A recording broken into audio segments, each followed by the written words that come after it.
একজন মানুষের চরিত্র চিনতে হলে তার সাথে মেলামেশার প্রয়োজন হয় না, তার কথাবার্তা থেকেও চরিত্র জানা যায়। একটা সুন্দর বাড়ি তৈরি করা যতটা না কঠিন কাজ নয়, যতটা কঠিন কাজ একটা সুন্দর চরিত্র তৈরি করা। যে ব্যক্তি অন্যের চরিত্রে দাগ লাগাতে চেষ্টা করে তার চরিত্র সবচেয়ে খারাপ। চরিত্র হলো সাদা কাপড়ের মতো, যা একবার ময়লা হয়ে গেলে আবার আগের মতো পরিষ্কার হতে পারে না। মানুষের চরিত্র সত্য এবং সুন্দর হলে তার কথাবার্তা নম্র এবং ভদ্র হয়। তুমি হয়তো কারো সৌন্দর্য দেখে তাকে ভালোবেসে ফেলতে পারো, কিন্তু একটা কথা মনে রেখো, প্রকৃতপক্ষে তুমি তার চরিত্র নিয়ে বেঁচে থাকবে, তার সৌন্দর্য নিয়ে নয়। চেহারাটা বদলানো যাবে না, কারণ সেটা তো বিধাতার সৃষ্টি, কিন্তু চরিত্রটা বদলানো যাবে, কারণ সেটা তো তোমার সৃষ্টি। চরিত্রটা এমন রাখো যেন রাস্তা দিয়ে বাড়ি ফেরা মেয়েটাও তোমাকে দেখে ভয় নয়, ভরসা পায়। কয়লা ধুলে যেমন ময়লা যায় না, ঠিক তেমনি কিছু মানুষের স্বভাব ও চরিত্র পাল্টায় না। চরিত্রবান জীবনসঙ্গী খুঁজে পাওয়া মানে জান্নাতের একটি সিঁড়ি খুঁজে পাওয়া। দায়িত্ববান স্ত্রী একজন পুরুষের অহংকার, আর চরিত্রবান স্বামী একজন নারীর অহংকার।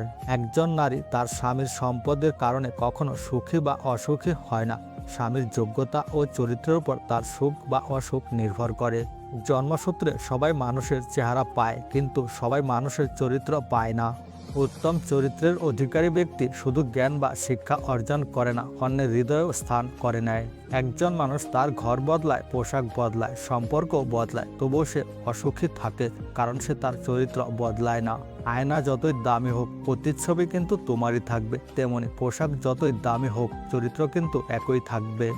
মানুষের শরীরের সবথেকে সুন্দর গুণ হলো চরিত্র। সেটাই যদি নোংরা হয়, তবে মন তথা চিন্তা সুন্দর হবে কি করে? শিক্ষকের চরিত্র এমন হতে হবে যে যাতে তাকে দেখলে শিক্ষার্থীর মনে শ্রদ্ধা ভাব জেগে ওঠে। চরিত্রের কারণে অনেক সম্মানিত ব্যক্তি হারিয়েছে তার সম্মান, আর অনেক নগণ্য ব্যক্তি কুড়িয়েছে বিরাট সম্মান। ফুল ফুটতে দিন, মৌমাছিরা স্বয়ংক্রিয়ভাবে তার কাছে আসবে। চরিত্রবান হও, পৃথিবী নিজে মন্ত্রমুগ্ধ হবে। মানুষ প্রতিষ্ঠিত হওয়ার পর যে ব্যবহারটা করে সেটাই তার আসল চরিত্র। আপনি কত শিক্ষিত তা গুরুত্বপূর্ণ নয়, আপনার চরিত্র কত উন্নত তাই বেশি গুরুত্বপূর্ণ। আপনার চরিত্র যদি ভালো হয়, তাহলে একজন দুষ্টু লোক আপনাকে যতই বদনাম করার চেষ্টা করুক না কেন, লোকে তা বিশ্বাস করবে না। অভাব মানুষের স্বভাব নষ্ট করে, আর স্বভাব মানুষের চরিত্র নষ্ট করে। টাকাওয়ালা পরিবারের বউ হওয়াটা ভাগ্যের ব্যাপার নয়, বরং একজন সৎ চরিত্রবান জীবনসঙ্গী পাওয়াটাই ভাগ্যের ব্যাপার। উত্তম চরিত্রের পরিচয় ভালো জামা কাপড় দ্বারা নয়, ভালো গুণ দ্বারা চেনা যায়। চেহারা কুৎসিত হলে মানুষ কুৎসিত হয় না, মানুষ তখনই কুৎসিত হয় যখন তার চরিত্র কুৎসিত হয়।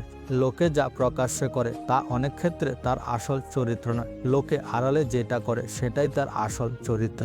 রূপ দিয়ে তো সবাই নিজেকে সাজাতে পারে, কিন্তু যারা গুণ আর চরিত্র দিয়ে নিজেকে সাজাতে পারে তারাই তো আসল মানুষ।